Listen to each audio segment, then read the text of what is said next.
Ito nga yung mga bagong flavor ng ice crumble na naspatan natin sa Pembo Food Bazaar. At pwede pa nga i-mix ang tatlong flavor sa isang cup. Ito muna guys, ayun, grabe yung avocado.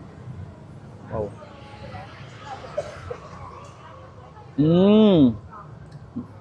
Grabe, lasang ako yung avocado. Ito lang naman yung dessert na mabibili mo lamang sa murang halaga. At sikat na sikat nga to sa mga batang 90s. Nakasanayan nga natin to ng iisa lang flavor. Pero dito nga sa na-discover ko, meron na din silang flavor ube. Meron chocolate flavor, na akala ko nga ay champurado. At ito nga yung avocado flavor nila na bestseller. Ma'am, magandang gabi.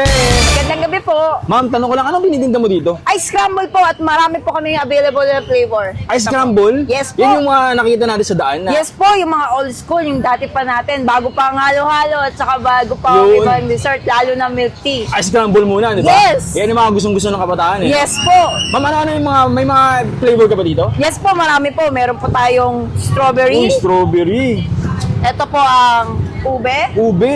Kakaiba ube ah. Tapos, ito po ang chocolate. Chocolate oh, And guys. then, Oh. my own creation po, nakakaiba.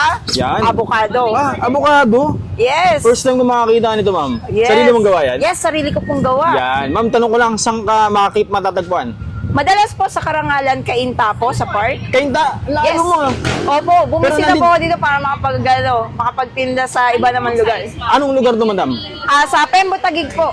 Hanggang kailan ka naman dito? Hanggang December 30 po. December 30. Yes po. Anong oras naman po nandito? From 2 p.m. to 12 midnight. Yan, hanggang 12 Available midnight, po no? kami.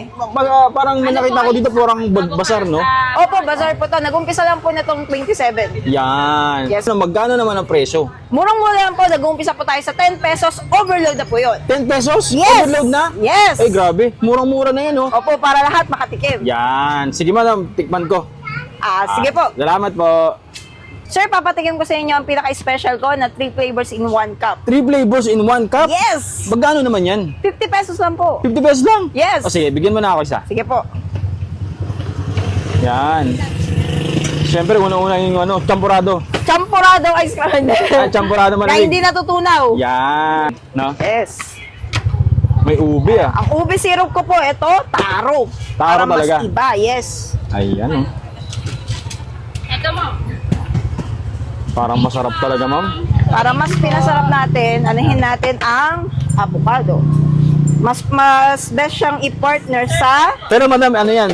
Mix and match kung ano gusto ng mix customer. and match. Yan. Kung anong pwede nyo, kung Yan ang anong masarap gusto dyan, nyo. madam, no? Yan, no? Yan. Pinaka-skim milk. Oh, yung skim old milk. school talaga na gatas. Yan. Ito yung yung avocado. Avocado ni madam. Ang ganda ng kulay ah. Yes. Skim milk ulit. At Tapos may marami din marshmallow. marshmallow. Sakto pala yung mga kabataan mo, no?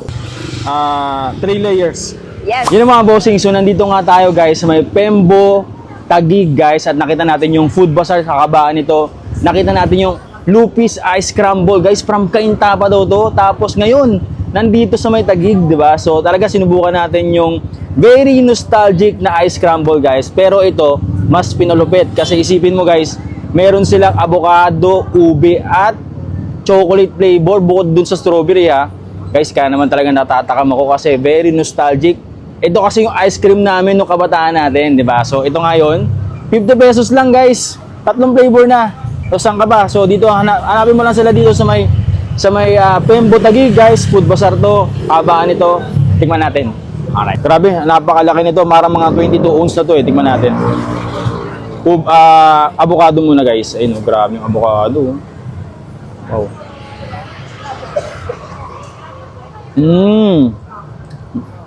Grabe, lasang ako yung avocado. Ang dapet. Tapos yung marshmallow, nagbe-blend yung lasa. Kakaiba to.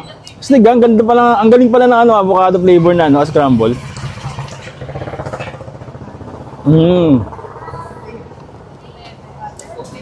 Tapos andun yung skim milk. Ito talaga yung yung inaabangan natin, nagpapadagdag pa tayo nito ng kabataan natin eh. Bukod dun sa mga tumisikat na thick Milo, mga iba't ibang thick flavor, ito guys, promise. Pag natikman mo to, maalala mo yung mga ginagawa mo ng kabataan mo. So paano? Tara, kain tayo.